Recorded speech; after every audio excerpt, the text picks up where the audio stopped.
Class 6 target question ব্যাংকের set number 10 এর আজকে গ্রামার অ্যান্ড ভোকাবুলারি এবং রাইটিং স্কিল দুটো আছে, দুটোর মধ্যে আজকে একটা তোমাদেরকে দেখিয়ে দেব। তো দেখো, প্রথমটি বলছে fill in the blank with suitable preposition. Preposition বসাতে হবে। Number 1, the train is on time. টাইমের আগে সবসময় অন বসে। নাম্বার 2 হবে you are obliged to do this. Number B বলছে fill in the blank suitable ভাবনা কোনটা বসবে। Number 1, Kabita with her friends. Kabita এবং তার বন্ধুরা, এখানে অনেকজনের কথা বলা হয়েছে। এখানে বলছে ওয়াস আর ওয়ার। ওয়াস হচ্ছে পাস্ট টেন্সের ক্ষেত্রে সিঙ্গুলার নাম্বারে ইউজ হয়। ওয়ার হচ্ছে পাস্ট টেন্সের আমাদের প্লুরাল ফর্ম ইউজ হয়।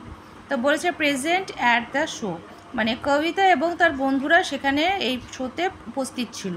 তাহলে যেহেতু এখানে একজনের বেশি বলেছে সেজন্য হবে এখানে ওয়্যার।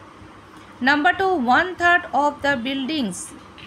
1/3, বিল্ডিংটির 1/3, বিল্ডিংস মানে অনেকগুলো বিল্ডিংয়ের কথা বলেছে, সেজন্য এখানে হ্যাজ হবে না, হ্যাভ হবে। তাহলে হ্যাভ বিন কমপ্লিটেড।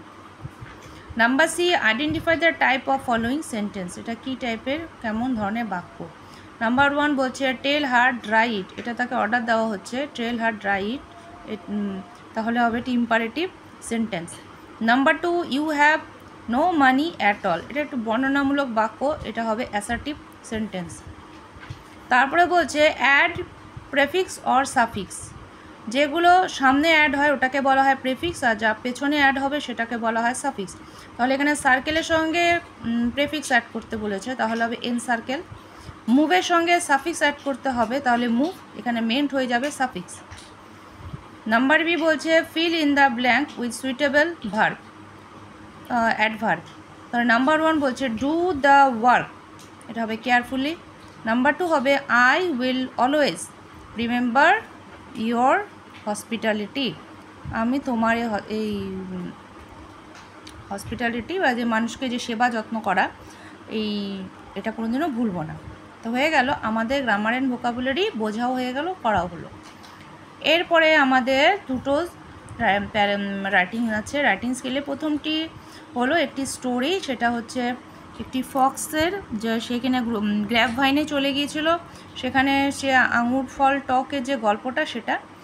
আর দ্বিতীয়টি হচ্ছে ইউর ফেভারিট সিজন। তো আমরা দুটোই করাবো, কিন্তু আজকে শুধু একটা আমরা তোমাদেরকে রাইটিং দেখিয়ে দিব। হ্যাঁ, তো চলো দেখে নিই আমাদের স্টোরিটা।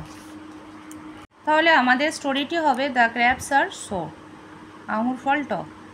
Once a hungry fox was passing by a vineyard. একদিন একটি ক্ষুধার্ত শিয়াল গ্র্যাপ মানে আঙুর ফলের বাগান দিয়ে যাচ্ছিল। He saw some grapes hanging from the trees. সে দেখলো কিছু আঙুর গাছের মধ্যে ঝুলছে। He wish to eat some grapes. তার খুব ইচ্ছে হলো সে কিছু আঙুর খাবে।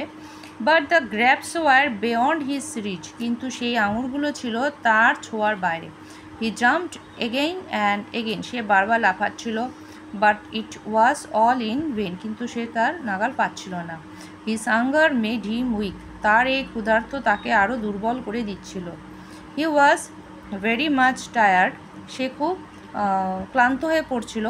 So he gave up his desire. সেজন্য সে ঠিক করলো। And he left the place. সে জায়গাটি ছেড়ে দিল উইথ ডিসঅ্যাপয়েন্টমেন্ট, হতাশ হয়ে। হি কনসোল্ড হিমসেলফ। সে নিজেকে সান্ত্বনা দিল। Those grapes are not sweet. এই আঙুরগুলো একেবারেই মিষ্টি না। দে আর সোর। এগুলো হচ্ছে টক। তো হয়ে গেল আমাদের গল্পটা দ্য গ্র্যাপস আর সোর।